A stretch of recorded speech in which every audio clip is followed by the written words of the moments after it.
Hello guys, welcome back to my YouTube channel. कैसे हो मेरे सभी भाइयों।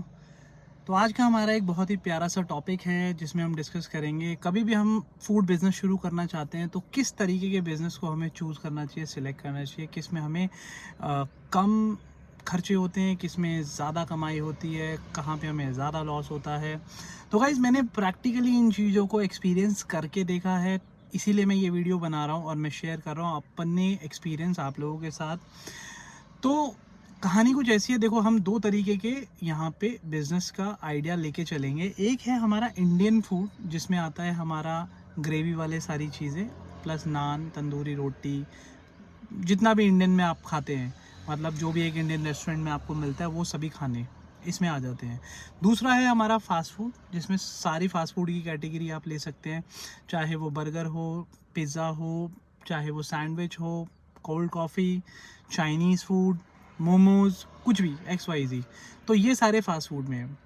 अभी दोनों में सबसे पहले जो मैंने किया था ना यार, देखो मैंने प्रैक्टिकली जहाँ पे अपना पैसा गवाया है, टाइम गवाया है, वो है इंडियन फूड। क्योंकि जब मैंने 2013 में ये बिज़नेस स्टार्ट किया था नोएडा में, मेरा खुद का रेस्टोरेंट मैंने खोला था जिसका नाम था ग्रैनीज़ तंदूर।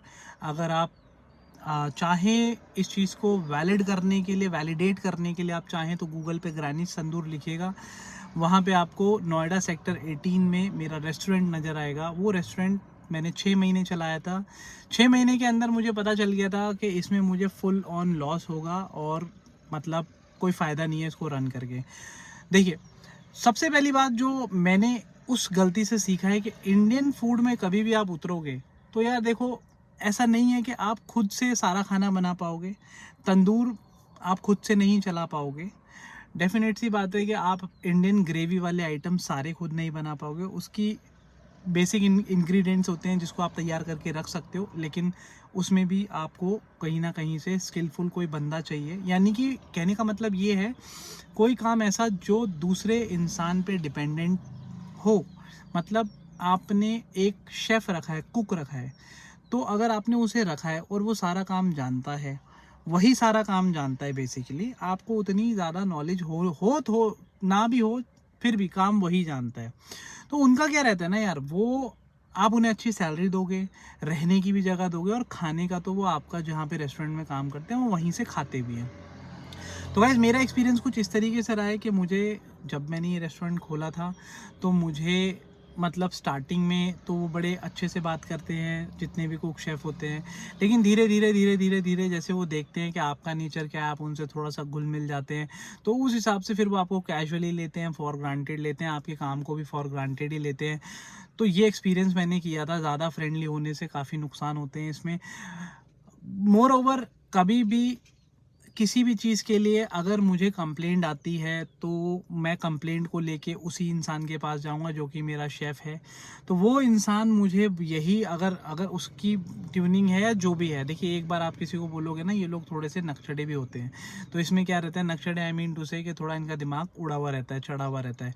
तो इनको अगर आप एक बार बताओगे तो प्यार से बोलेंगे, दूसरी बार। तो मेरे साथ भी वही हो रहा है, जैसे कोई अगर किसी की कस्टमर ने किसी चीज़ का ऑर्डर किया है और वो मैं उसको मतलब सही नहीं बनी है तो मैं उसको बताऊंगा, तो वो मुझे ये बोलेगा रिप्लाई में कि ये तो ऐसे ही बनता है, मुझे तो इतना ही आता है, मैं ऐसे ही कर सकता हूँ, आपको पसंद है तो बताओ, काम करूँ आगे नहीं करूँ। फिर दूसरी बात, कभी भी अपनी मर्ज़ी से छुट्टी कर लेंगे, कभी बीमार है, कभी गांव जाना है, कभी और कोई रीज़न है। तो अगर आप रेस्टोरेंट चला रहे हो और मेन शेफ़ ही आपका छुट्टी कर जाएगा तो आप रेस्टोरेंट को बंद तो नहीं करोगे, या बंद ही करना पड़ जाएगा उतने दिन के लिए।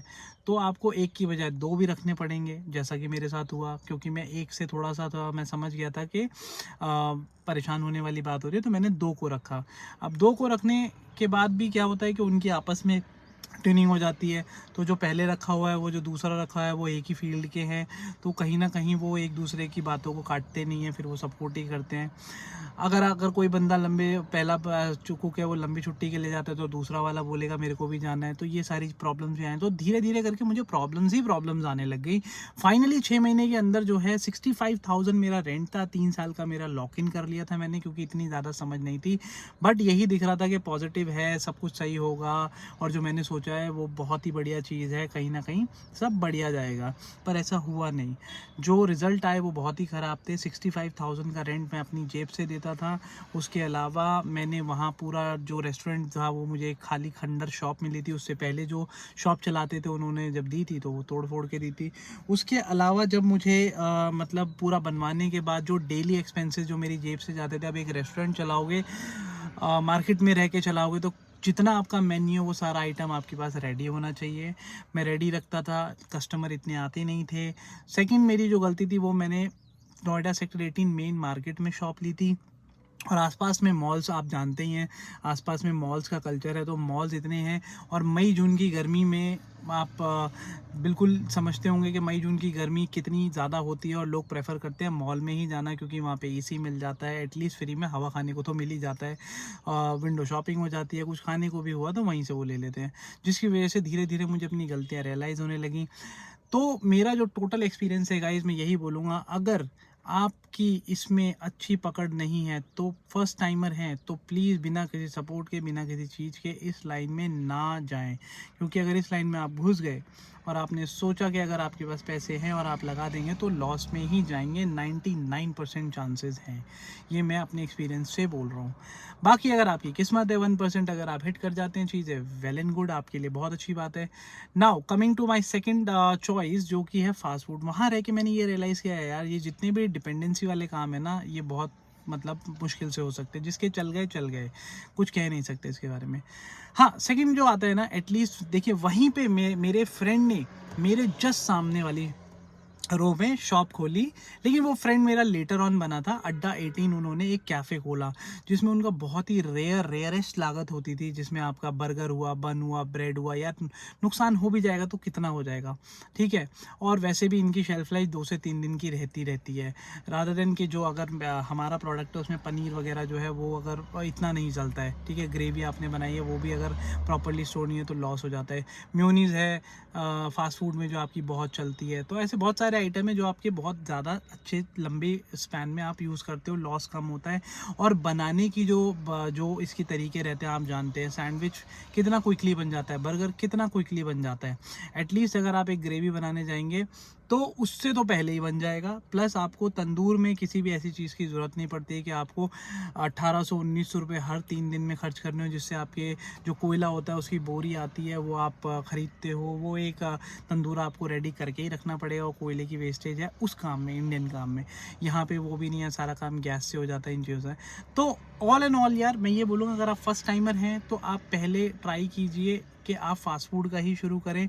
फ़ास्ट फूड में भी आप सैंडविच, बर्गर, कोल्ड कॉफ़ी ये सब कर सकते हैं, क्योंकि मोस्टली, और घर से कीजिए, क्योंकि घर से अगर आप करते तो ये चीज़ें मोस्टली घर में भी अवेलेबल रहती है, और किचन आपको घर से मिल जाएगा। बिल्कुल इन्वेस्टमेंट मत कीजिएगा, मत करना किसी भी तरीके की कोई बड़ी इन्वेस्टमेंट, बहुत बहुत बहुत नुकसान झेलना पड़ सकता है। तो मेरा ओपिनियन यही रहेगा कि अगर आप न्यू कमर हैं, आपको इस लाइन का कोई आइडिया नहीं है, फूड लाइन का फर्स्ट टाइमर है, तो डेफिनेटली आप फास्ट फूड में ही ट्राई करें। पहले थोड़ा बहुत सीख लें, या किसी घर में कोई हो उससे समझ लें सारी चीज़ें, और फिर आप धीरे धीरे आप सीख लें, फिर आप उस लाइन में आप आएँ। और डेफिनेटली आप शुरू करो यार, ऑनलाइन भी शुरू करो और ऑफलाइन भी शुरू कर सकते हो, लेकिन ऑनलाइन थोड़ा ज़्यादा कन्वीनियंट रहता है, क्योंकि आप एटलीस्ट अपने घर में होते हैं।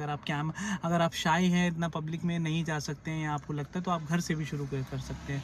बहुत अच्छा ऑप्शन है, लेकिन फास्ट फूड ही मेरी पहली चॉइस रहेगी, क्योंकि मैकडीज जैसे लोगों ने भी इसी के बेसिस पे, क्योंकि उन्हें पता है कि अगर हम एक एम्प्लॉय हायर करेंगे तो उसको हमें हार्डली एक ट्रेनिंग देनी है 15 से 20 दिन की, और फॉर्मेट सारा हमारा रहेगा, फॉलो करना है आपको, दैट्स इट। इसमें कोई भी भगवान नहीं बन सकता आपके आगे। एक बंदा छोड़ के जाता है तो दूसरे बंदे को हायर करके 15 दिन में फिर तैयार कर देते हैं। तो इसमें कोई स्किल्स नहीं चाहिए, सारी आपकी गिवन चीज़ें होती हैं, उसी को आपने करना होता है और हो जाता है। तो यही सबसे बेस्ट ऑप्शन रहता है। अगर ऐसी कंडीशन है, आप न्यू हैं, बिल्कुल न्यू, तो आप प्लीज़ इसी चीज़ में जाइएगा, ये मेरा सजेशन है। Thank you so much guys. अगर आपको पसंद आए मेरी कोई भी बात, कोई भी चीज़ आपको हेल्प करे, तो प्लीज़ लाइक कीजिए और सब्सक्राइब प्लीज़ कर लीजिए यार। 4 सब्सक्राइबर से थोड़ा ऊपर ले जाइए यार, 1000 सब्सक्राइबर मिनिमम, बेयर मिनिमम होते हैं, प्लीज़ वहाँ तक मुझे पहुँचा दीजिए। Thank you so much.